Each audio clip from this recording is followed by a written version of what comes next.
Alright guys, welcome back. Okay, I want to show you guys this replay. It was freaking insane. It was like, let me just play it so you can watch what I mean. It was crazy. Fortunately, normally you would want to go second, but he made me go first. So I was like, okay, well, I happened to open up the hand, so that's pretty good. So I was like, okay, like sometimes like that's where it's like you won't completely like brick because you made the kaijus, because there's still that chance you could open up with the key essential cards that you need to establish your board, and then later on draw into your kaijus. I mean, if you draw into multiple kaijus and you go in first, it's like, oh, but that's kind of the risk I want to take, because like it's been more beneficial than not. So I ended up getting my board. I ended up getting everything established. Everything is just going smoothly. Of course, you do the jet, and in this instance, like if you follow the sequence, if you draw a jet and you have that, then do this route and it'll end up working out. So you wouldn't need bulb for later on as well. So that's something to know. And also another thing, make sure to move the firewall to the other zone, so you can make so you can have proxy live, like here. See what I mean? You have proxy there live. So then like if you do like this way, like if you put blades on the other, like normally typically in the other videos I showed you guys, you would just put the blades on the other side, but in this case just move the firewall over to free up this space right here, okay? And then that'll make proxy live. But okay, let's continue, okay? Because this is like the worst nightmare, okay? Especially, this is like the worst thing that can happen to you, right? Sphere mode. This is like what we talk about. And he ended up lullabying, and I was like, okay, well, I wasn't too sure what he called. And I was like, well, okay, like, dude, he opens up every single thing. Like, dude, like, going second, that's what you want. That's pretty much what like I mentioned before, the format, that's how it is right now. An established board. And this is how you interact with it. Of course, there's the hand trap route where you prevent, but this is a different approach where you deal with the end result. I'll let you do whatever you want, and after I'll deal with the issue. Okay, so let's go ahead, and then he ends up getting this damn thing. I ended up twisting it, and then I was like, okay, well, I do not want that backwards to be goats, because I have a trick set up. I have the bulb engraved, I have level leaders, and then I was like right here as I drew.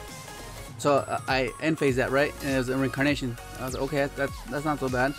And then right here, I'm thinking, okay, well, let me try to bait Ash. If he has Ash, I want to make sure you use it on a shrine, so he can, like, be trigger happy and just do it on a shrine. Okay, so I was like, hey, and he doesn't do anything. I was like, okay, that's fine. So it doesn't have the Ash. So then that slumber, and this is what, oh, this is why I love slumber. Like, it gives you something to level it off of, and it's just, oh my god, from this point on, I was like, I got this, dude, I got this. And then he ends up chaining his reincarnation and bringing back his Canadia. So I was like, okay, well, I have to get rid of the kaiju, otherwise he'll just run me over next turn.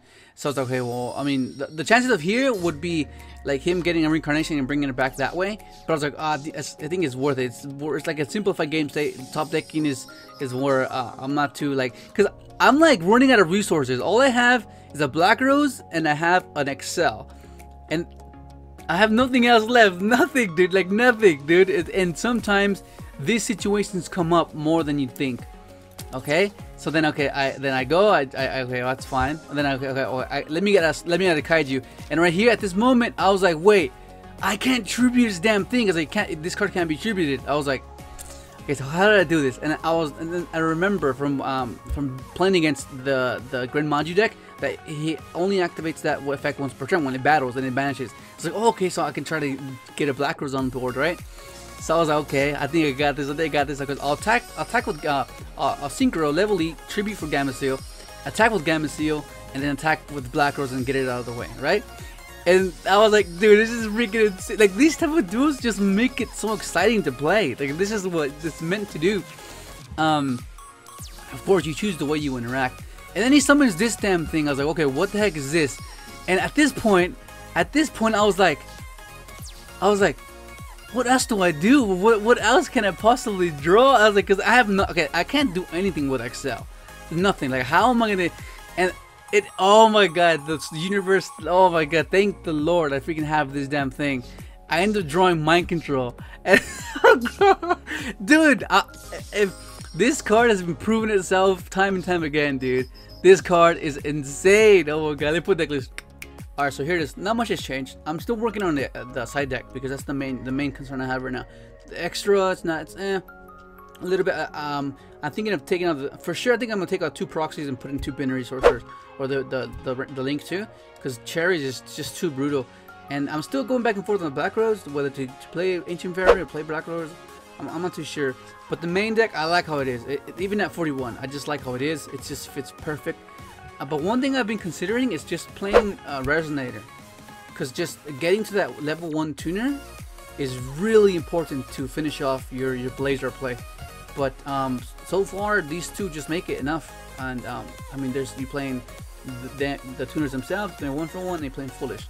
So that's consistently, statistically, that should be enough. But there's those chances where you just don't see it, and that's where I'm like, oh, I wish I had a Resonator, just you draw it, special summon it. But yeah, I like how it is. It's just a different way to interact with the current format. Speaking, of course, of the kaijus, how to approach it. Like with hand traps is like the most popular, I guess, the more definitive meta call, where they're the money cards. They're the most the favorite to approach the current format, which is to prevent your opponent. Whereas this is more, I'll deal with the outcome, I'll deal with the conclusion, and I'll try to play around your hand traps. And whenever you go first, because like the way I've built it is to where I'm not guaranteed to go first, so I can't really build a deck to go first every single time, because then you're gonna be at disadvantage if you go second.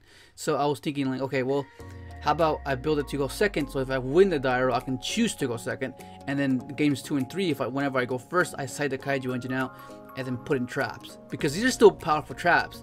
The simple fact that you can, the counters, like that's very significant, and it's something to be unexpected. I mean, of course, it's not too outlandish, because normally, typically aggressive decks, they typically do that. Like Spiral is a phase where they did that. They just, or like, yeah, or like Zoo format, they would just slide in the traps, and it was like similar case. But on the rest of the side deck, I'm not too sure on it yet, because the new link for Pendulum Magicians, it's gonna be, like I said, you're gonna have to consider them, because Dimensional Barrier, I think that's gonna be a card that's gonna be, whenever you go first, that's gonna go straight in. It's pretty much says no to Pendulum. That's what it says. So I mean, there's a common one now, so this shouldn't be too expensive.